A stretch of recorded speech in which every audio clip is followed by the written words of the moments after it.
morning and welcome to A&E TV. Today we're joined by Dawn Metcalfe, author and workplace culture advisor. Good morning, Dawn. Good morning, Hayley. How are you? I'm very well indeed. Good. Now, do you want to start us off by talking us through your morning routine? I love the idea. You think I might have a routine. That's not the case. My days change. Every single day is different. So I don't have a routine as such. I have ambitions. I have an ambition to get up in the morning and drink hot water with lemon and do yoga and meditate. But that doesn't always work out. Sometimes, the world takes a different path and I end up eating McDonald's on the way to Abu Dhabi in the back of a taxi. So every morning's different. It's a new adventure. Yes. And do you want to talk us through what it is that you do? Oh, well, I have the best job in the whole world. I run a company called PDSI and we do executive coaching, leadership development training, offsites, retreats, mentoring. Basically what we do is we help individuals and teams and organizations to change their behavior. In other words, to change their culture.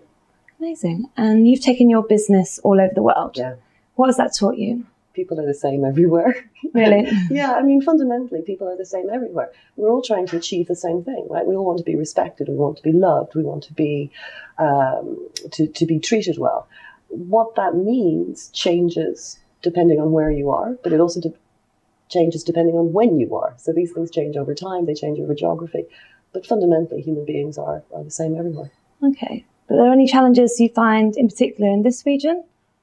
Well, from the point of view of what we do, which is around behavior and around culture, the diversity in this region can lead to some issues, some challenges. So we know diversity is a good thing, right? We know diversity is good for innovation. We know it's good for creativity. We know it's good for the bottom line. But it also does make life just a little bit more complicated. The more differences there are between you and me, the more opportunities there are for us to mess up and to communicate badly. So I think that is one of the things that the region is dealing with. But it's something that the region is learning quickly. I've only been here for just under 11 years, and the changes in what is considered normal, considered acceptable, considered appropriate in the workplace has changed dramatically in that time. And I think it will continue to do so. Okay. You've written 2 books. I have, yes. And want to tell us about that process and the moment you sort of decided to get that all down on paper? Yeah. That process I charmingly refer to as brain vomiting, and getting everything I've ever thought of onto that piece of paper, onto that computer, and then working it out later. I worked for a guy years back who's written a number of books, and he kept telling me, "Oh, you're going to write a book, you'll write a book," and I never really thought about it, to be honest. But then about 6 or 7 years ago, pretty much every coaching client I had was in a multinational, and so by definition was working in a matrix organization. And almost all of them were complaining about working in a matrix organization. So I did what my job allows me to do, which is to go out and do some research on their behalf. And I couldn't find anything. I could find lots of things that said, this is how you should build a matrix, or, oh dear, you're in a matrix, that sucks. But nothing that says, and this is how you manage it. So I went out and I interviewed a couple hundred people, all different sectors, all different industries, all different levels, all different nationalities, every difference you can think of, and asked them all some very basic questions about working in a matrix. And what was fascinating was that everybody came back with the same answers. But no matter how senior they were, how junior they were, no matter what kind of industry they worked in. And so I pitched the idea to a publishing house for writing this book. And then I sat down and I started to write the book. And it didn't want to be a business book. It wanted to be a novel. So the first book is basically a novel set in the workplace.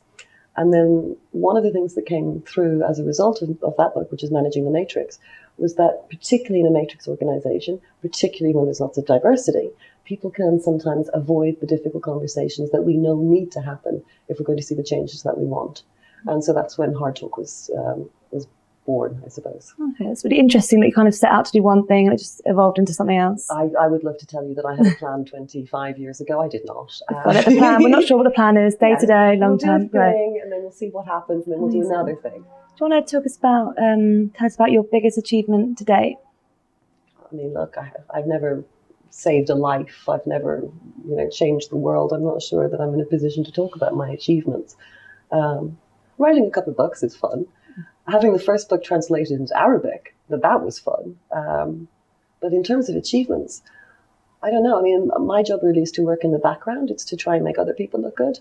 Whether I'm working as a coach or as a trainer, even if I'm the one on stage giving it all, the job is to make other people succeed. So to that extent, I suppose I'll take everybody else's achievements and take them as my credit. That's nice. So lots of little achievements along the way then. Yeah, lots of little ones. Yeah. Okay. And what about some of the biggest challenges you've had to face in your career? I suppose the biggest thing I've ever had to deal with was being diagnosed with a chronic disease. So I was in a very different career. I was a teacher in London, and I was on the fast track to becoming a head teacher when I was eventually diagnosed with a disease called psoriatic arthritis.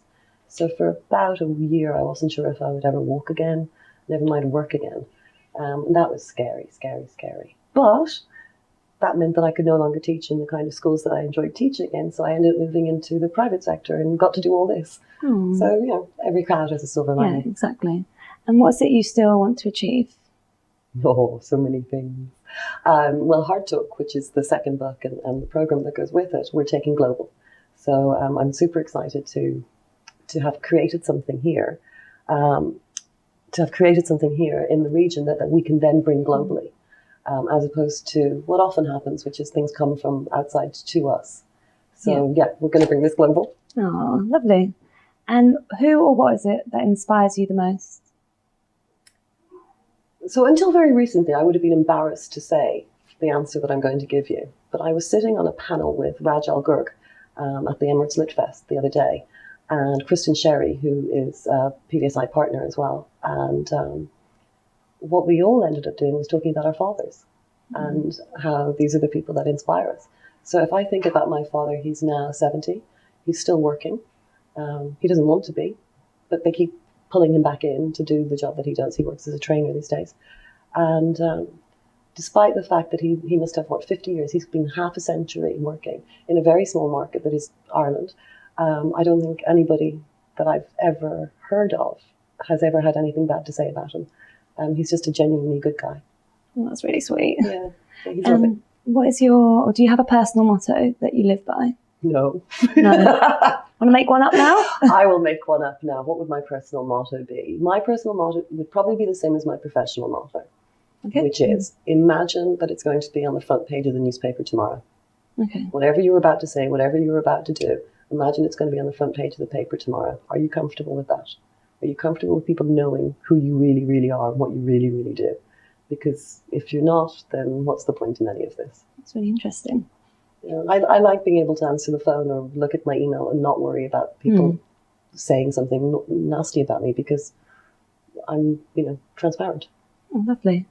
And if you could give your younger self one piece of advice, what would that be? Relax, it'll be fine. Just relax, take it easy. Relax, it'll be fine. You're going to be on the planet for a long time. And how would you describe your style? Do you mean a fashion style? Let's do a fashion style and we can do your work style. I'd love to think that I had a fashion style. I actually have to pay people to take me go shopping. You look lovely. Because Kelly Lundberg. There we go. Yeah. No, I have to pay somebody else to take me shopping because I hate it so much. I don't understand it. I don't enjoy it.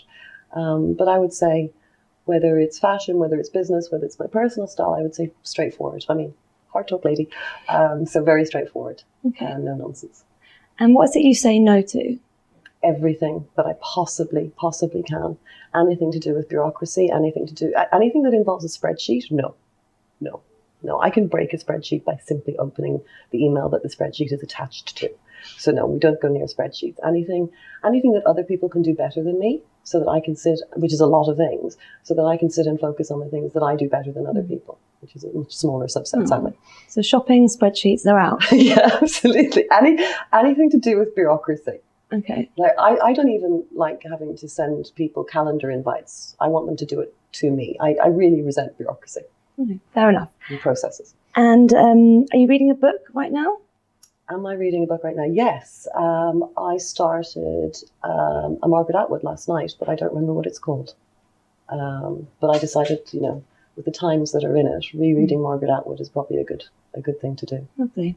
And this will be our final question for today. Okay. How would you want the world to remember you? Well, do I want the world to remember me? That's the first question. As somebody who tried to be helpful. Amazing. Well, thank you so much for joining us today, Dawn. Thank you, Hayley. And thank you for watching. We'll see you next time.